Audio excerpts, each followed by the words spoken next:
तो हमें एटी मिल गया और ए आर मिल गया। Yes sir. ठीक है, रब कर रहा हूं मैं इसको। हाँ सर।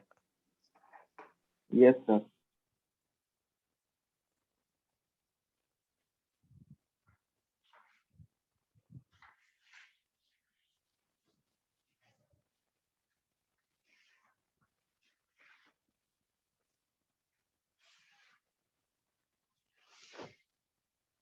अब देखो अलग अलग केसेस।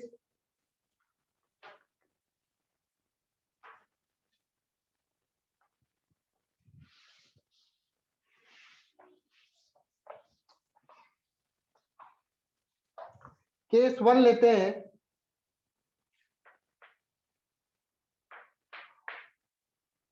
अगर मान लो V1 जो है वो छोटा है V2 से, मतलब वेव की जो स्पीड है वो क्या हो रही है, बढ़ रही है। V क्या हो रहा है, ट्रांसमिट होने के बाद उसकी स्पीड बढ़ रही है, तो डेंसर से रेयरर में जा रहा होगा, ऐसे बोल सकते हैं। तो देखो AT और AR का साइन क्या होगा। AT का क्या फॉर्मूला आया था, 2V2 V1 plus V2 into AI, और AR का क्या आया था, V2 minus V1 V1 plus V2 into AI। तो V2 बड़ा है V1 से, ये तो पॉजिटिव होगा। V2 बड़ा है V1 से, तो AR भी पॉजिटिव होगा। तो AT और AR के सेम साइन होंगे।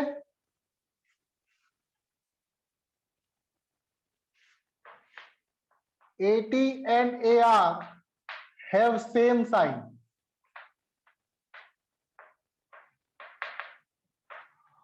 दोनों के साइन क्या होंगे, सेम होंगे।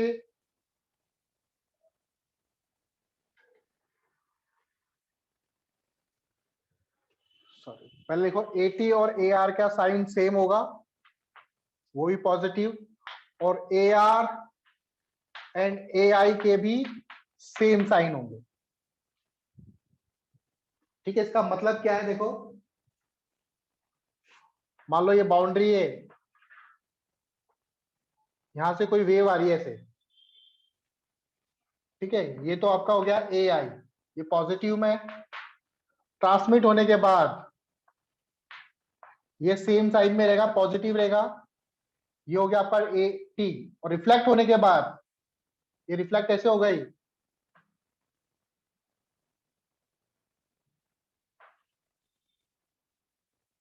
ठीक है, तो रिफ्लेक्ट होने के बाद ये हो जाएगा आपका AR, ये भी पॉजिटिव ही रहेगा। आई बात समझ में, इसका मतलब AT AR और AI सभी के साइन पॉजिटिव होंगे। तो वेलोसिटी बढ़ रही है, इसका मतलब ये डेंसर से रेयरर में जा रहा है। और हम लोग ऐसे भी समझ सकते हैं, V बराबर होता है under root T by mu. तो वेलोसिटी कब बढ़ सकती है, जब म्यू डिक्रीज होगा तभी वेलोसिटी बढ़ेगी। और म्यू क्या होता है, मास पर यूनिट लेंथ।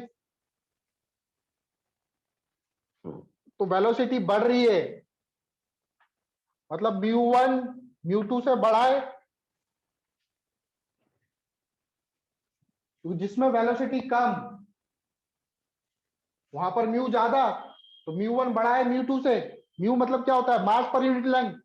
मतलब मोटी स्ट्रिंग से पतली स्ट्रिंग में जा रही है, तो स्पीड क्या हो रही है, बढ़ रही है। इसलिए V1 जो है वो छोटा है किससे, V2 से। यहां पे लिखा है it means wave goes from denser to rarer.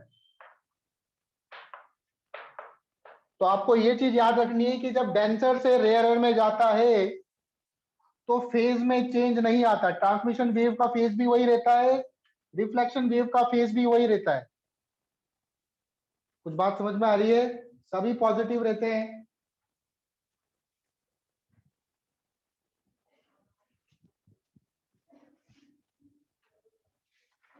समझ गए? Yes, sir. अब कर दूं?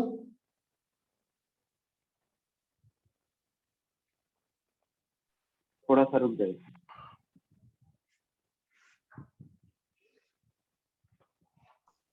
Yes, sir. ठीक।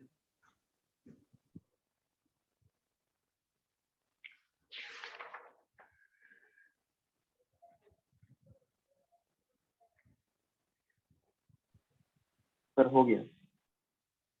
चलो केस 2 देखते हैं। केस 2 में क्या होगा? V1 बड़ा हो जाएगा V2 से। अरे यार ATAR को नहीं मिटाना चाहिए था, चलो कोई बात नहीं।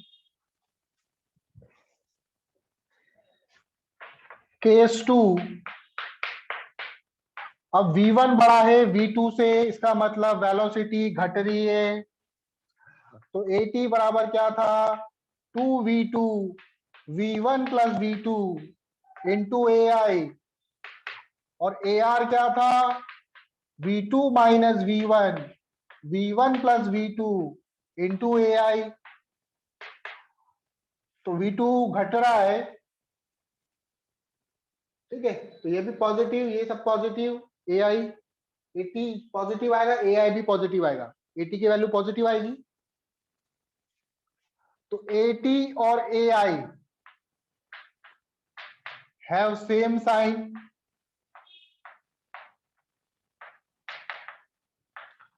अब देखो V2 छोटा है V1 से, तो AR की वैल्यू क्या है? नेगेटिव आएगी। V2 छोटा है V1 से, तो AR की वैल्यू नेगेटिव आएगी। तो AR and AI have opposite sign. Opposite sign होगा कैसे? मान लो ये बाउंड्री, ये वेव है AI, तो AT तो आपका ये होगा सेम साइन में,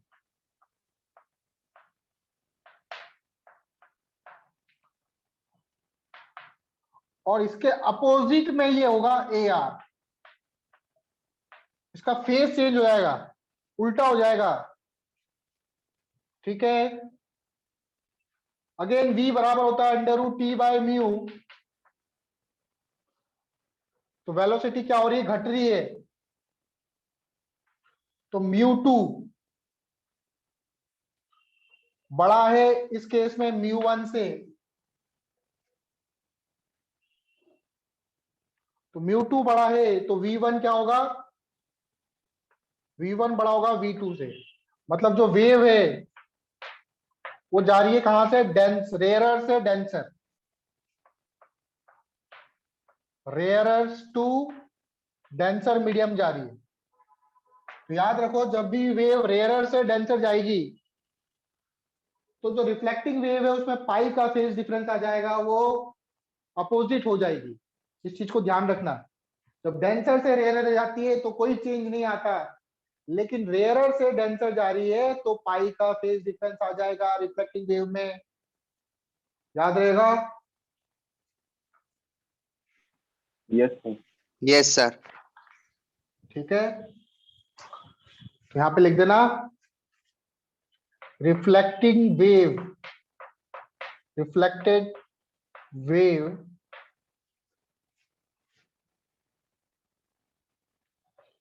change face by pi.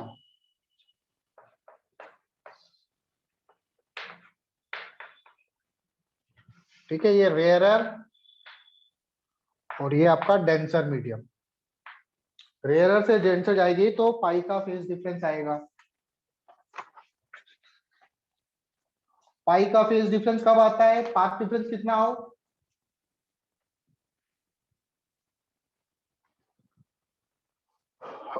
Path difference कितना हो? पाई क्या होगा? आधा सर्कल, और पाथ डिफरेंस कितना आ जाएगा? λ/2, क्योंकि आधा सर्कल ना, तो λ/2 का पाथ डिफरेंस आ जाएगा।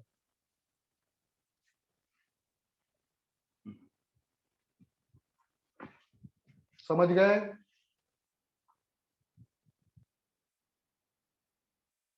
Yes, sir.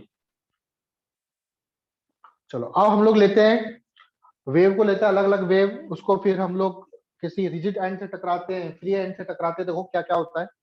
रब कर दो उसको। Yes sir. Yes, sir.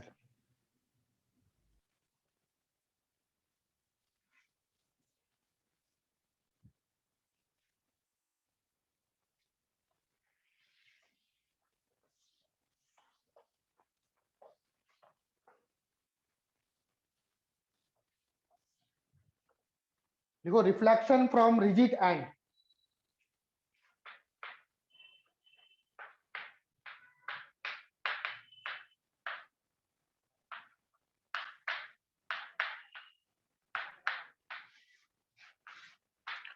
Rigid and मतलब जैसे कोई वॉल है,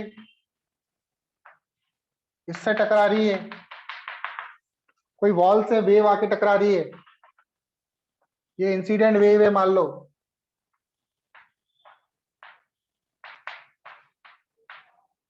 तो अब रिफ्लेक्ट होने के बाद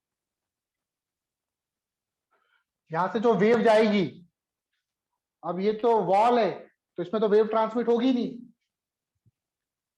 तो यहाँ पे जो ट्रांसमिटेड वेव होगी उसकी वेलोसिटी क्या हो जाएगी, जीरो, कोई ट्रांसमिट नहीं होगी। इसका म्यू कितना वॉल का, मास पर यूनिट कितना होगा, इनफाइनाइट, सॉरी जीरो नहीं, मास पर unit length tends to infinite और v टेंड्स टू क्या हो जाएगा, जीरो। तो रिजिड एंड देखो रेयरर से डेंसर मीडियम में जा रही है, तो वेव जो रिफ्लेक्ट होगी, रिफ्लेक्ट होने के बाद उसका पाथ क्या हो जाएगा, चेंज हो जाएगा।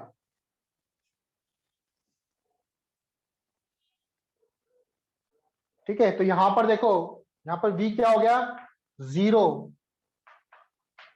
और पहले कितना था v, तो यहां पर v1 बड़ा होगा किससे, v2 से, v2 तो वैसे जीरो है। ठीक है, तो v1 बड़ा है v2 से, इसलिए पाई का फेज चेंज हो गया। आई बात समझ में।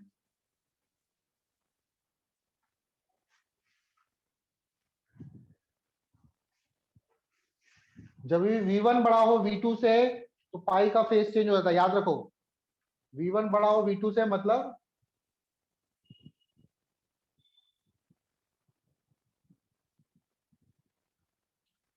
डेंसर मीडियम से टकरा रहा है।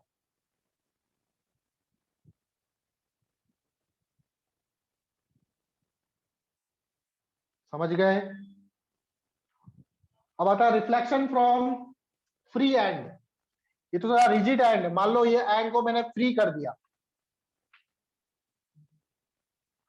फ्री कैसे कर दिया,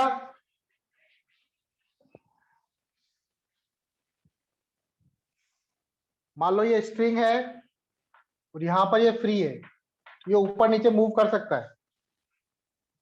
ये incident wave AI free end है, तो इसका म्यू कितना होगा, mu tends to zero, mass पर यूनिट कुछ भी होगा नहीं। ठीक है, वेलोसिटी फ्री एंड है तो इसकी म्यू क्या हो गया, म्यू टेंड्स टू जीरो, तो v टेंड्स टू इनफाइनाइट, क्योंकि v बराबर under root T by mu होता है, तो म्यू जीरो तो v इनफाइनाइट हो जाएगा।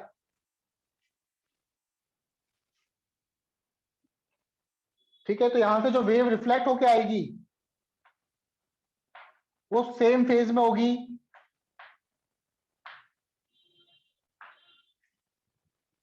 फेज क्या होगा उसका, सेम होगा।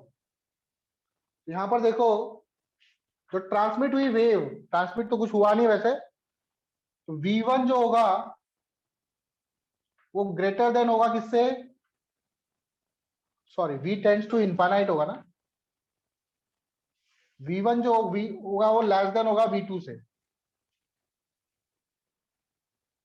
तो इसलिए कोई फेज में चेंज नहीं आ रहा, नो फेज चेंज।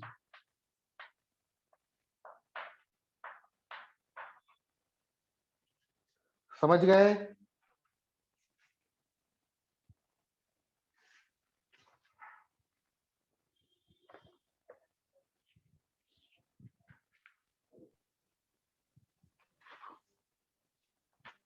हो गया। हाँ सर। Yes, sir. चलो आगे देखें। Yes sir. अभी क्वेश्चन लेते हैं।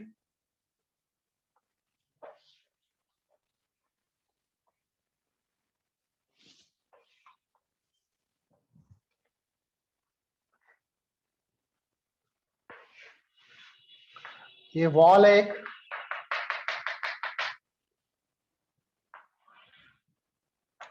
जीरो, 1, 2 और ये 3 पे वॉल है, -1। यहां पर एक वेव है ऐसे,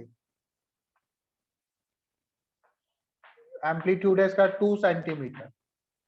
ये इधर मूव कर रही है 1 सेंटीमीटर पर सेकंड से, 1 सेंटीमीटर पर सेकंड से मूव कर रही है। मुझे बताना है, draw the shape of pulse, draw the shape of pulse at t equal to 3 second. 3 second के बाद पल्स की शेप क्या हो जाएगी? तो 3 सेकंड के बाद देखो ये पॉइंट, 1 सेकंड, 2 सेकंड, ये तो वापस आ जाएगा। रिजिड एंड से रिफ्लेक्ट हो रहा है, तो रिजिड एंड से रिफ्लेक्ट हो रहा है तो पाई का फेज चेंज आएगा। रिजिड एंड से रिफ्लेक्ट हो रहा है तो पाई का चेंज आएगा। ठीक है, ये वाला पॉइंट कहां पहुंच जाएगा? 1 सेकंड, 2 सेकंड, 3 सेकंड, ये 2 पे पहुंच जाएगा। तो देखो इसकी शेप कैसे बनेगी, ये 2, ये 3, ये तो आपका आधा इंसिडेंट रहेगा, ये पार्ट रहा ए आई, और आधा पार्ट क्या हो गया? रिफ्लेक्ट हो गया। ठीक है, 2 सेंटीमीटर है और आधा पार्ट क्या हो गया? रिफ्लेक्ट हो गया। अब ये रिजिड एंड है, तो रिजिड एंड से जो रिफ्लेक्ट होती है वेव, उस अपोजिट फेज हो जाता है, तो नीचे आ जाएगा ये, उतना ही क्या हो जाएगा? A R. पल्स की शेप कुछ इस तरह से हो जाएगी, जितना ऊपर है उतना ही नीचे, तो जितना ऊपर उतना नीचे क्या हो जाएगा? Straight line.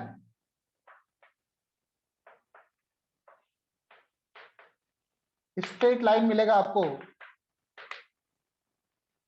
आई बात समझ में? जितना ऊपर उतना ही नीचे, तो क्या मिलेगा? Yes, sir. Straight line. समझ गए? हाँ सर। ठीक है,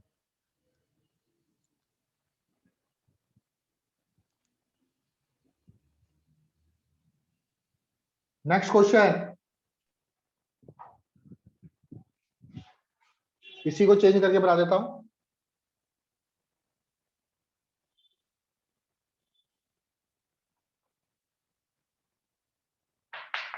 अगेन 2 सेंटीमीटर, बताओ इसकी शेप कैसी होगी 3 सेकंड के बाद?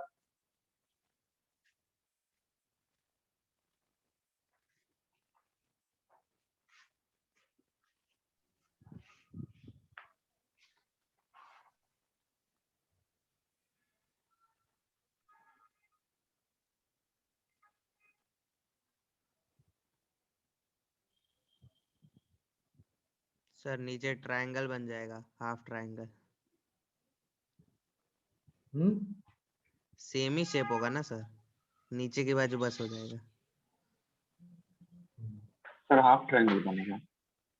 हाफ ट्राइंगल, आधा ऐसे वही तो बोला ऊपर, सर, हाफ 2, बनेगा। 3, और आधा नीचे बनेगा, रिफ्लेक्ट यस हो गया सर। ना। Yes sir. ठीक है, तो जितना ऊपर उतना ही नीचे, ये 2 सेंटीमीटर, ये भी 2 सेंटीमीटर। Yes resultant sir. क्या होगा? स्ट्रेट लाइन होगा स्ट्रेट क्या? लाइन। Yes sir. ठीक है, तो रिजल्टेंट क्या होगा? स्ट्रेट लाइन होगा। आई बात समझ में? Yes sir. चलो अब मैं ऐसा करता हूं, यहां पे फ्री एंड कर देता हूं। अब कैसी शेप होगी 3 सेकंड के बाद?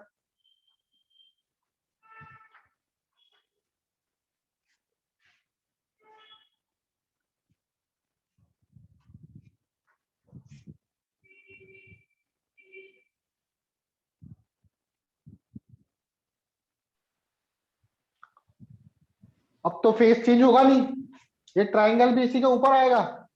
Yes sir. Yes, sir. ये ट्राइंगल भी इसी के ऊपर आएगा, एक ट्राइंगल के ऊपर दूसरा ट्राइंगल, तो रिजल्टेंट कैसा हो जाएगा? ये तो 2 + 2 4, ये पॉइंट यहीं पे रहेगा,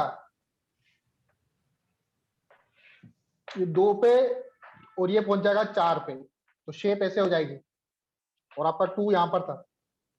आई यस बात सर। समझ में? अगेन ट्राइंगल ही बनेगा, लेकिन वो बड़ा ट्राइंगल बन जाएगा, 2 से पहुंच जाएगा 4 पर। समझ गए? Yes sir.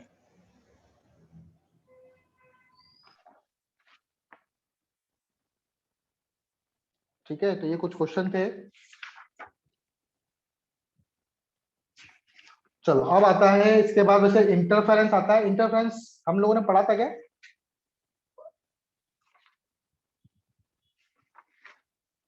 इंटरफेरेंस क्या होता है? जैसे सुपर पोजिशन होता है ना, किसी एक पॉइंट पे आके दो वेव मिलते हैं, इंटरफेरेंस में भी ऐसे ही होता है, लेकिन इसमें जो वेव होती है इंटरफेरेंस में, उनका फेज वगैरह सेम होना चाहिए, फ्रीक्वेंसी सेम होनी चाहिए।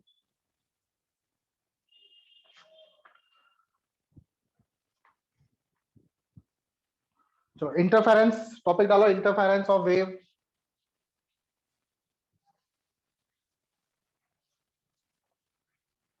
इंटरफेरेंस को पढ़ने से पहले कुछ बेसिक चीजें देख लेते हैं हम लोग। टॉपिक तो डाल लो, इंटरफेरेंस। तो किसी भी वेव की जो इक्वेशन लिखते हैं हम लोग, ट्रेवलिंग वेव की equation, y = a sin omega t minus kx plus phi naught. यहाँ ये फाई नॉट क्या रिप्रेजेंट करता है? Initial phase. Initial phase, initial phase क्या है? और ये पूरा क्या है? ये पूरा आपका फेज कहलाता है। ठीक है, इसको फाई बोलेंगे, phi = omega t minus kx plus phi naught, इसको फेज बोलते हैं। जो एंगल है साइन के अंदर, उसको फेज बोलते हैं, omega t minus kx plus phi naught. अब ये फेज में चेंज, दो अलग अलग वेव है, तो उनके फेज में चेंज किन किन कारणों से आ सकता है? तो पहला कारण देखते हैं कि उनके डिस्टेंस के कारण, दो अलग अलग सोर्स है, एक डिस्टेंस पास में एक दूर है, तो यहां से जो वेव जा रही है उसको कम डिस्टेंस ट्रेवल करनी पड़ रही है, दूसरे वेव को ज्यादा। देखो कैसे, phase difference by phase changes due to x, phase changes only due to x का एग्जांपल लेते हैं। एक्स के कारण, डिस्टेंस के कारण फेज चेंज हो रही है। कैसे? मान लो ये पॉइंट है, एक वेव यहां पे जा रही है और एक वेव यहां से जा रही है, तो देखो इस वेव को ज्यादा डिस्टेंस ट्रेवल करनी पड़ रही है, इस वेव को मान लो x1 डिस्टेंस ट्रेवल करनी पड़ी, इस वेव को यहां तक पहुंचने में x2 डिस्टेंस ट्रेवल करनी पड़ी। तो पहली वाली वेव के लिए क्या इक्वेशन लिखूंगा? फर्स्ट वेव के लिए फेज, इनिशियल फेज वगैरह सब सेम है, इसके लिए इक्वेशन लिखूंगा y = एम्पलीट्यूड भी सेम है, साइन ओमेगा टी, बस यहाँ पर माइनस kx1 लिख दूंगा प्लस फाई नॉट, और इसके लिए लिख दूंगा a sine omega t minus kx2 plus phi naught. बोलो बात समझ में आई क्या? दोनों को टाइम भी सेम लग रहा है। तो फेज डिफरेंस क्या हो जाएगा? ये हो जाएगा आपका φ1, ये होता है φ2। ठीक है, y1 कर देना, इधर y2 कर देना। तो फेज डिफरेंस, फेज डिफरेंस इसको डेल्टा पाई से रिप्रेजेंट करेंगे। डेल्टा फाई बराबर होगा φ2 माइनस φ1। φ2 माइनस φ1 करोगे कितना आएगा?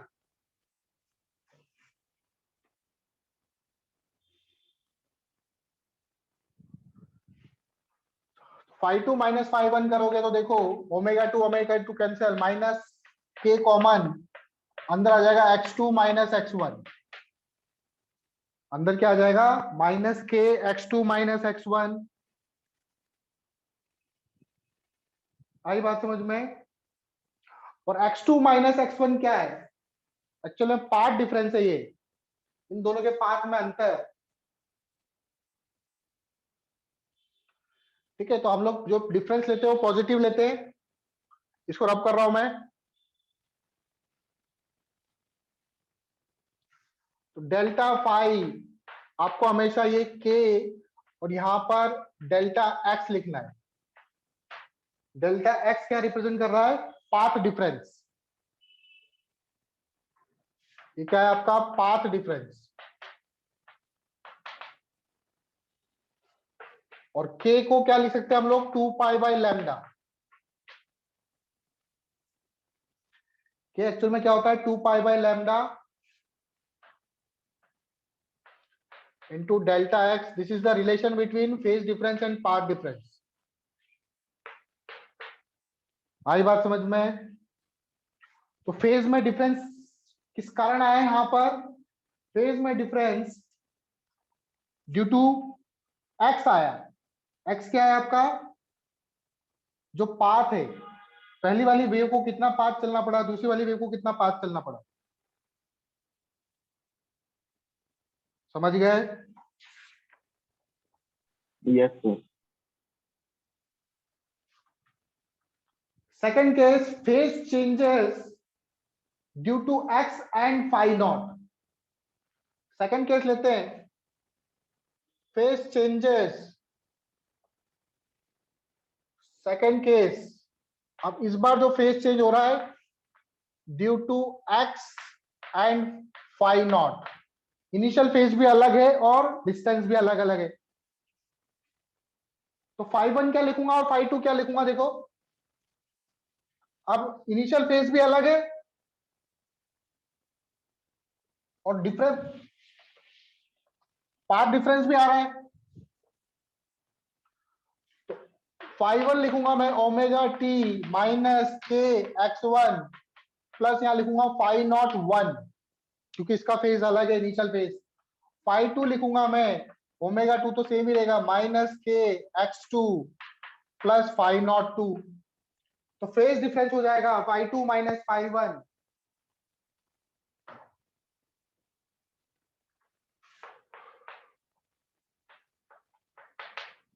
फेज डिफरेंस हो जाएगा delta phi, phi two minus phi one. तो phi two minus phi one कितना आएगा? ये माइनस के x2 माइनस x1, सही कर रहा हूं, plus phi two minus phi one. ठीक है, तो डेल्टा एक्स फाई हम लोग लिखेंगे कैसे?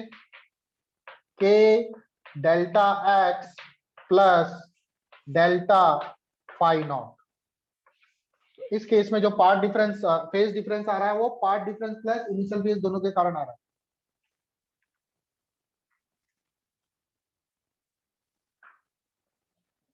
समझ गए?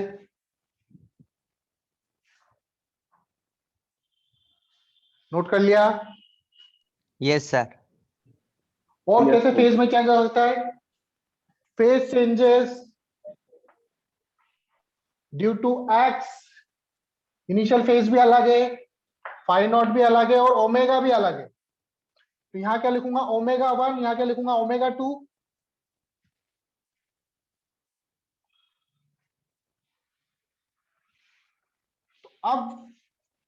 अब फेज डिफरेंस क्या हो जाएगा?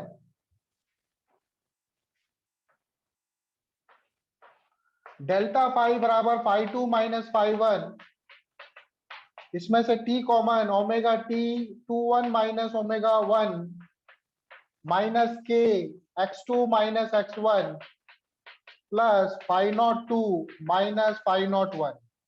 ठीक है, तो डेल्टा फाई इसको लिख दो ओमेगा 2 माइनस ओमेगा 1, तो उसको लिखोगे के delta x plus omega 2 minus omega 1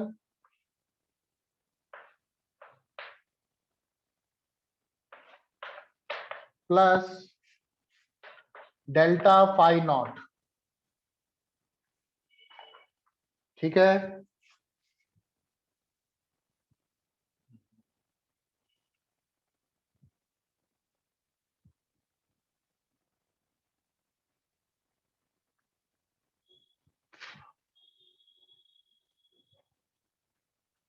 तो फेज डिफरेंस बहुत ही कारणों से आ सकता है। तीसरा चौथा केस ले लेते हैं कि मान लो सिर्फ ओमेगा चेंज हो रहा है, phase changes only due to omega. Omega phase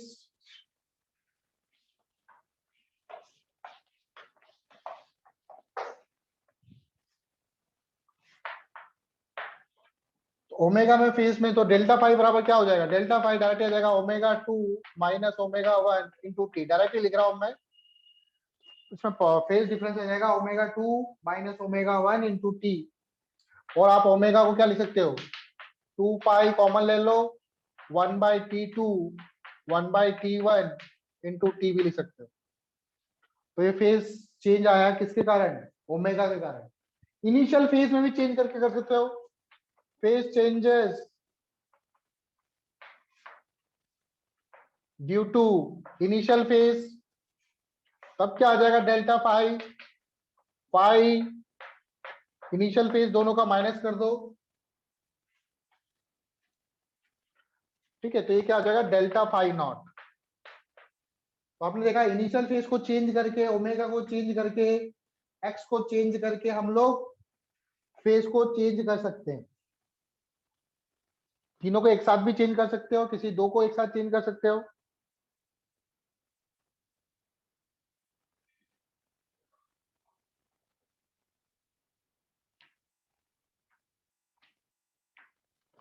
I बात समझ में, नोट कर लिया।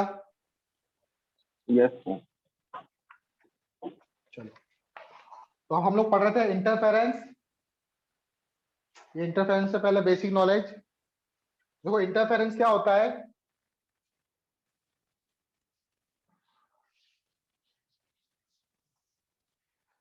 देखो interference of wave, interference of wave when two or more wave, when two or more wave, दो या दो से ज्यादा वेव having same frequency, याद रखना फ्रीक्वेंसी सेम होनी चाहिए, having same frequency and constant, और फेज डिफरेंस क्या होना चाहिए, कांस्टेंट फेज डिफरेंस होना चाहिए, have constant phase difference, propagate through a medium, propagate through a medium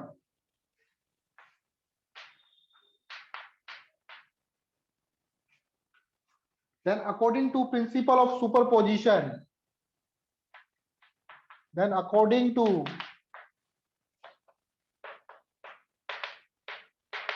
principle of superposition,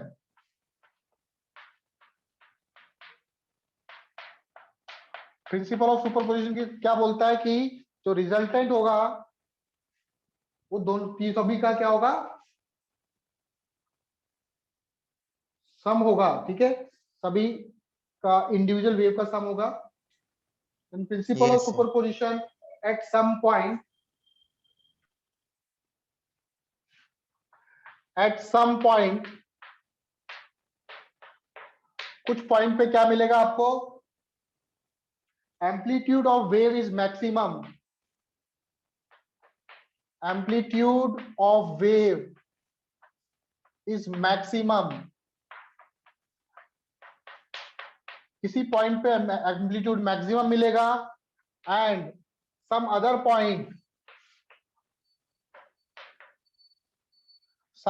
point, amplitude is minimum और किसी दूसरे पॉइंट पे मिनिमम एम्पलीट्यूड मिलेगा। तो मतलब एनर्जी क्या हो जाएगी, डिस्ट्रीब्यूट हो जाएगी, कहीं पर ज्यादा कहीं पे कम, कहीं पे ज्यादा कहीं पे कम, तो एनर्जी इस तरह से डिस्ट्रीब्यूट हो जाएगी। इसी रीडिस्ट्रीब्यूशन ऑफ एनर्जी को बोलते हैं हम लोग interference.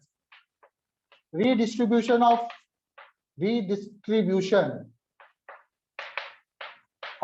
Energy is called interference. इसी को हम लोग क्या बोलते हैं, इंटरफेरेंस।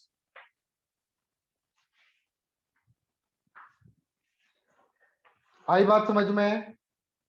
Yes sir.